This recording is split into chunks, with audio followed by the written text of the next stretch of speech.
In early 2010, Veris introduced the Optic Mapper, an on-the-go soil sensor that maps variations in organic matter.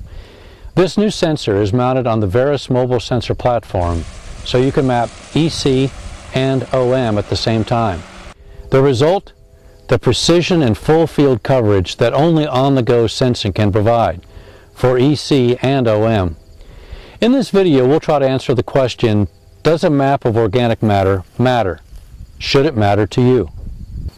On most fields, areas that are higher in organic matter have had increased productivity in the past. That increased biomass has led to more organic matter being present.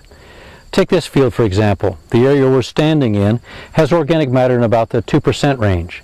As you can tell from the heavy wheat stubble, and my yield maps show the same story, this area of the field has much higher productivity than the area up the slope that has lower organic matter. Here we are in the lower organic matter part of this field. The stubble is shorter, there's just been less productivity here. Now the organic matter levels on this field from 1.5% to 2% are typical for central Kansas. The organic matter levels on your fields may range from 0.5% to 1% or from 3% to 6%. But regardless of what they are, chances are very good that productivity will differ from your low to your high organic matter areas. An organic matter map shows where a field has produced in the past. It's like having 100 or even 1,000 years worth of yield data. But that increased organic matter continues to drive productivity now, with better soil structure, nutrient cycling, water infiltration, cation exchange capacity.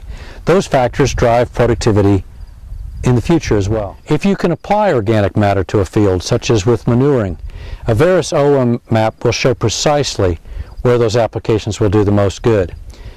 If you're setting up zones based on productive potential for inputs such as nitrogen or seed population, a Veris organic matter map matters. So if what you've heard so far matters to you, let's take a look at the Optic Mapper equipment. Here's how it works. We have the optic shoe running in between the double discs on a planter row unit, and we're shining light through a sapphire window. Dark soil is going to be higher in organic matter, and obviously light soil is going to be lower in organic matter. The sapphire window is a very durable material, second only to diamonds in wear characteristics. And we're running that down below the surface of the soil, so depth control is very critical. Maintaining a consistent depth on the Optic Mapper is as important as it is on a planter. And here's why. Soil moisture varies a lot near the surface. There's lighter colored, drier soil at the surface and darker, more moist soil down below. If the optical device is bouncing around in the soil or is obstructed by residue or surface drying effects, the map can be fooled into thinking that dark soil is higher in organic matter when in reality it's wetter. When measurements are in the soil and the depth is consistent, those moisture effects are not a problem. So what wears out? As with any planter row unit, you are going to have maintenance items like the blades, bearings, tires, and so on.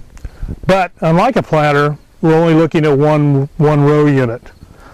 And you'll have the expense of the wear plate with sapphire window, which is a replacement part. You can expect about 25 cents an acre operating costs for the planter and the optic components.